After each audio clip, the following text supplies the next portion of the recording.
다 함께 찬송가 304장 그 크신 하나님의 사랑 찬양하겠습니다.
오늘 우리에게 주신 하나님 말씀은 마태복음 17장 24절에서 27절 말씀입니다. 본문 말씀 26절 함께 읽겠습니다. 베드로가 이르되 타인에게니이다. 예수께서 이르시되 그렇다면 아들들은 세를 면하리라. 아멘.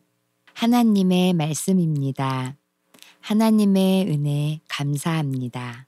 정체성을 확인하면 예수님은 가버나움에서 성전세를 걷는 이들에게 질문을 받으셨습니다. 성전세를 바치지 않습니까? 이스라엘 성인 남성의 당연한 의무인 성전세를 납부하라는 요구입니다. 본래 성전세 반세겔은 자기 목숨값의 속전으로 하나님께 바치는 예물이었습니다. 그런데 그 의미는 퇴색하고 주로 성전을 유지하고 보수하는 데 쓰이는 세금이 되고 말았습니다. 드릴 때마다 하나님께서 살려주신 생명의 의미를 다시금 되새겨보는 예물이 세금 걷는 이들의 시비거리가 되고 말았습니다. 실제로 신앙생활을 이루는 많은 부분, 즉 예배와 주일 성수, 성도의 의무 등은 하나님과 믿는 이의 생생한 관계를 돌아보며 더 깊은 관계로 나아가게 초대하는 도구들입니다.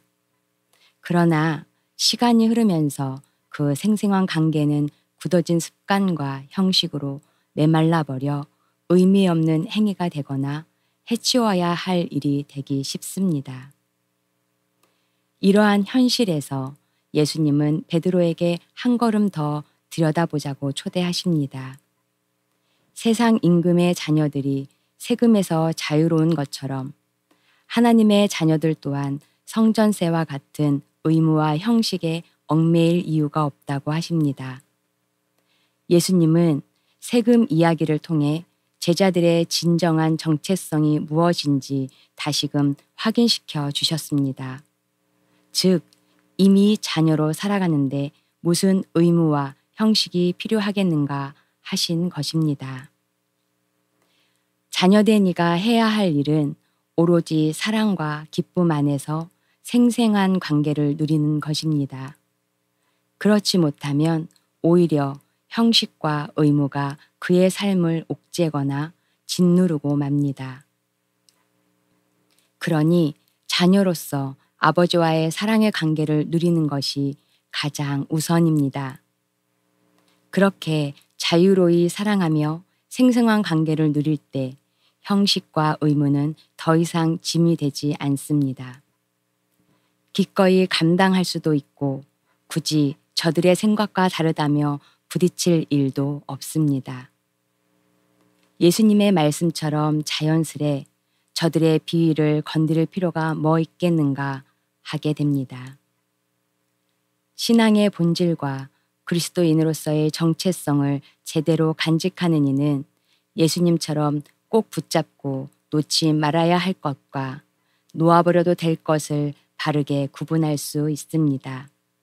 십자가를 지더라도 지키고 감당해야 하는 것과 넉넉히 내어줌으로 느끼는 텅 빈 자유로움이 서로 다른 것이 아님을 이미 맛보았기 때문입니다. 믿음의 여정에서 놓아야 할 것과 붙잡아야 할 것을 잘 구분하고 있습니까? 다 함께 세 가지 기도 제목을 가지고 기도하겠습니다. 첫째, 코로나19의 종식을 위해 코로나19 백신 개발이 속히 이루어지도록 코로나19 환우들의 회복과 코로나19에 더 이상 확산이 되지 않도록 기도하겠습니다. 둘째, 민족의 평화 통일을 위해 남과 북이 대화로 평화 통일을 이루어 가도록 하나님을 믿고 경외하는 민족이 되게 하소서.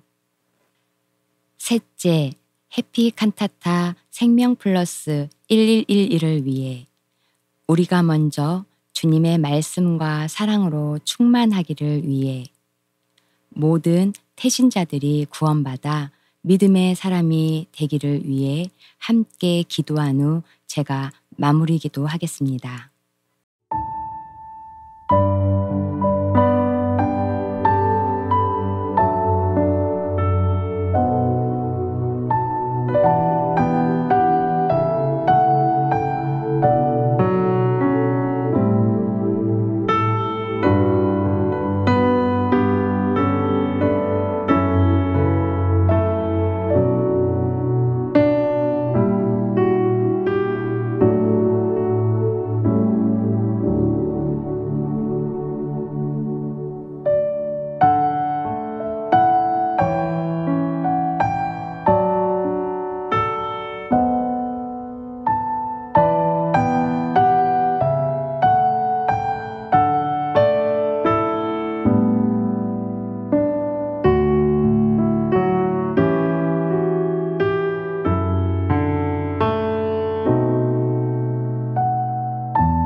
우리를 자녀로 삼아주신 하나님 감사합니다. 믿음의 삶에서 무엇보다 하나님의 자녀된 감격과 은총을 온전히 누리게 하옵소서. 그렇게 사랑을 누림으로 놓을 줄 아는 자유와 함께 붙잡을 줄 아는 지혜와 용기도 허락해 주옵소서. 이 밤 주님이 주시는 평안함을 누리게 하시고 내일의 첫 시간인 새벽 예배를 주님께 드릴 수 있는 마음을 허락해 주옵소서. 예수님의 이름으로 기도합니다. 아멘.